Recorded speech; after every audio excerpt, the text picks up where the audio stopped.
This video is going to be on understanding how your hot tub heats. If you get an air code, your hot tub pulls in water through the filter, and once it goes through the filter, it could go through the pumps first, like circulation pumps, whatever. You could have a bigger pump. This is a smaller circ pump. This is a jacuzzi circ pump. This is a tiny mite. You might have a power pump that has 2 speeds. Okay, so whatever you have, it's going to pull in water through the filter, and then it's either going to pull water through the tube or it's going to push it out. So either it's going to pull it through here, pull it in, turn on the pressure switch, or it's going to discharge it and it's going to be on this side. It's going to push out, and it's all about pressure. So your pressure switch or your flow switch, if there's not enough pressure in it, you might get an airlock, you might have restriction, maybe your filter's dirty. There's many reasons. Maybe the hot tub pump's not working. There's many reasons. This is a safety feature for your hot tub, just so it doesn't keep on heating and it's not running, right? So it needs pressure. This thing here and your flow switch turns on the relay to put the power through your element to heat it. Now there's something wrong with this, it's not going to heat. So there's ways of adjusting your pressure switch if that's the problem, and we have a video on that. I'll link that down below.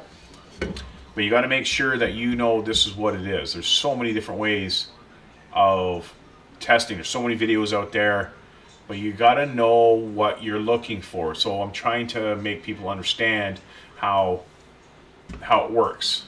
Okay, so if you get error codes, the first thing you're going to do, pop that filter and make sure your pump's working. Now if your pump's not working, your circ pump, that pulls it through, and if you're unsure which one is, you might have many pumps, you have to look for what is connected to the heat tube. You might have the bigger heat tube, you might have the smaller one like jacuzzi has small 3/4 pipe, and it's hooked to a flow switch.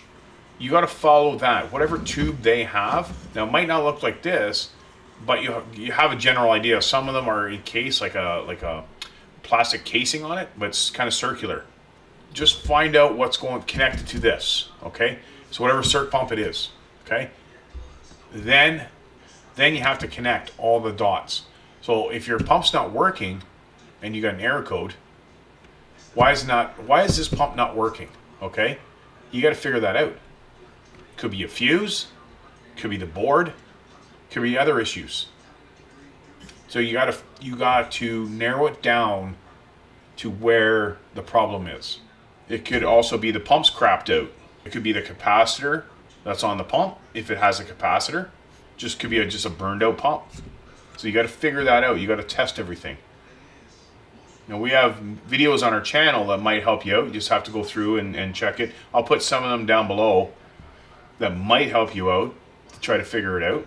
But understanding what heats your hot tub and how it heats and why you get certain codes, very important, because then you're just going to waste your time. If an error code comes on, you think it's one thing, you Google it, and there's 5 million things on it, and you're kind of confused. Sometimes you get a headache trying to figure out the problem. But bottom line, can you push the buttons to work? Have you turned it off? Turn the whole power off, turn it back on, reset it. There's different ways of checking it, rather than just sit there, go through video after video after video, and you're kind of just watching nothing. Won't help you. Okay, so bottom line, is the pump working? Because the pump craps out, pressure switch doesn't turn on, won't turn on the heater element, and it won't heat, and it just shows up an error code. As soon as this is not working at the pressure switch or flow switch, it's just going to turn the heater off, and then you're going to error message. Okay, and everything's connected to the pump. Everything. If this thing's crapped out, maybe stuff's clogged in the impeller, if it slows it down, there's going to be a message. Number one thing to check, your pumps. Hopefully this video helped you out. Make sure you hit that like button, subscribe to us. If you have any other questions, put them down in the comment, okay? And we'll see you on the next one.